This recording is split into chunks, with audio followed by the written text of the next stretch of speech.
An associate of Roger Stone told the media Monday that he's refusing to sign a plea deal offered by special counsel Robert Mueller. Conservative conspiracy theorist Jerome Corsi said special counsel Robert Mueller offered him a plea deal on one count of perjury, but he won't take it. The special counsel reportedly has evidence that Corsi knew in August 2016 that WikiLeaks had obtained stolen emails belonging to then Clinton campaign chair John Podesta. Corsi insisted it was just an educated guess. I basically figured it out, which is what I do. I connect the dots. I didn't need any source to tell me. The news comes a day after attorney Alan Dershowitz, a frequent defender of President Trump, told ABC News that special counsel Mueller's probe will be, quote, devastating for the president. So we're getting information from Paul Manafort. We're getting information perhaps from Corsi. We're already getting information from Gates, from Cohen, from Phil. That's an awful lot of people tied to the president providing evidence. It is, and I think the report is going to be devastating to the president.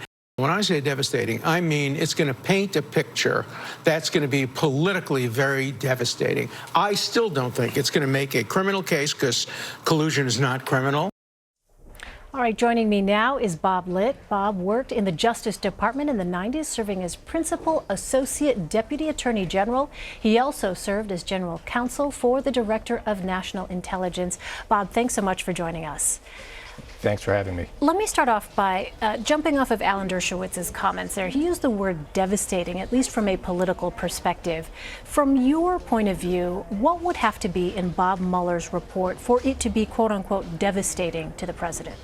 Well, I think it's important to start by emphasizing that nobody really knows what Bob Mueller is doing and what evidence he has. His operation has been buttoned up tight. There have been no leaks from it.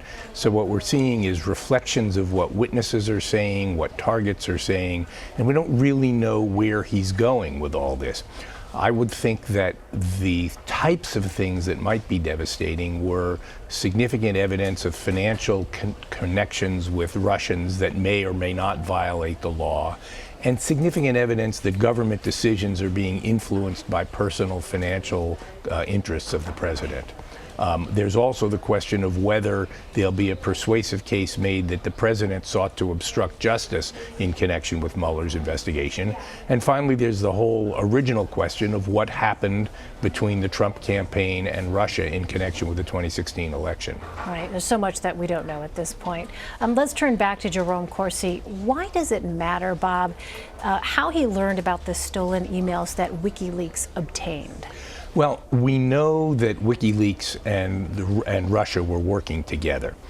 And if there is, in fact, evidence that Corsi, in connection with the campaign, was talking to WikiLeaks and knew what WikiLeaks was doing, that could be seen as evidence of coordination between the Trump campaign and WikiLeaks. Corsi is now saying that he just made an educated guess. Again, we don't know what evidence Bob Mueller has to the contrary. We may find out if there's an indictment of Corsi. Well, what about this apparent refusal to take a plea deal? What does that mean for Corsi's associate, Roger Stone, and then by extension, President Trump? I think it's important to recognize that it's not unusual for defendants to reject a plea deal and later to accept it. We saw that happen in this very investigation with Gates, who initially rejected a plea deal. One of the things that happens is that in the course of plea discussions, prosecutors frequently don't disclose all of their evidence to the target. And then when an indictment comes and the prosecutors are obligated by the law to turn over a lot of information about their evidence, sometimes the case looks a little different to the defendant, and he decides at that point to take a plea, as Gates did.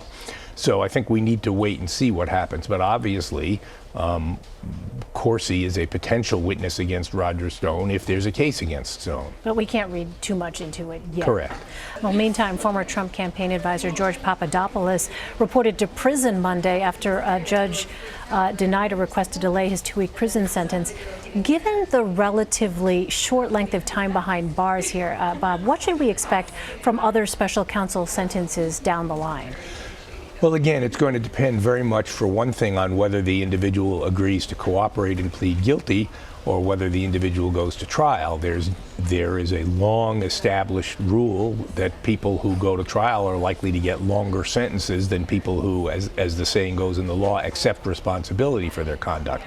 Papadopoulos got a very short sentence, in part because the judge was impressed at sentencing with his acceptance of responsibility for lying, which he now seems to be backing away from.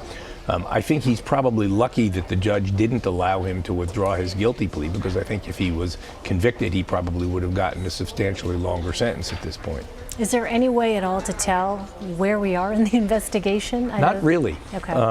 There are straws out there, but there's nothing that really gives you a sense of, for example, how close Mueller is to finishing. Every few months, somebody says he's close to wrapping it up, and then the investigation continues. And that's because he's been conducting the investigation the way it ought to be conducted, which is to say in secret and not in the press. All right, Bob Litt. Bob, really appreciate your insight. Thank you so much. Thanks for having me.